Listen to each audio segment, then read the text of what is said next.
va vous montrer comment corriger la résolution de l'écran sous Windows 11. Il y aura plusieurs méthodes que vous pouvez utiliser dans celui-ci, de sorte que vous devez essentiellement aller de l'avant à l'étape suivante si la première étape ne fonctionne pas.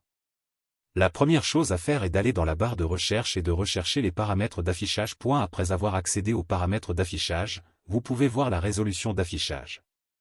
Vous devez la recommander, ce qui signifie que vous devez sélectionner celle qui est recommandée, donc si cela ne fonctionne pas, vous devez en sélectionner une autre, puis revenir à celle qui est recommandée et redémarrer votre ordinateur.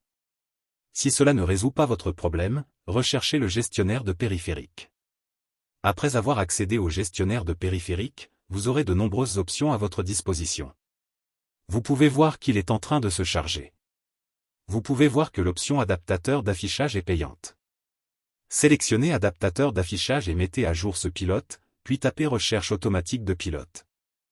Après cela, vous pouvez faire autre chose, tapez à nouveau sur mettre à jour le pilote, puis l'étape suivante consiste à parcourir mon ordinateur à la recherche de pilote et à taper sur suivant, ou vous pouvez taper sur l'option parcourir et si vous avez un pilote, vous pouvez le sélectionner, donc je vais taper sur suivant, le sélectionner et le fermer. Si cette option ne fonctionne pas, vous pouvez faire une dernière chose, l'installer. Comme je n'ai pas de problème, je ne vais pas l'installer, donc si vous avez un problème, vous devez l'installer, puis installer le périphérique. Après avoir accédé aux paramètres de mise à jour de Windows, vous devez faire défiler vers le bas jusqu'à ce que vous trouviez l'option avancée. Il y aura évidemment une option de mise à jour pour votre pilote, c'est-à-dire votre pilote d'affichage, puisque vous l'avez déjà installé. Il y aura donc une mise à jour pour lui.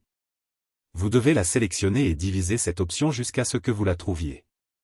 Vous pouvez facilement la télécharger et l'installer, puis redémarrer votre ordinateur et, avec un peu de chance, il n'y aura pas de problème. Si ce tutoriel vous a aidé, aimez cette vidéo et n'oubliez pas de vous abonner à ma chaîne.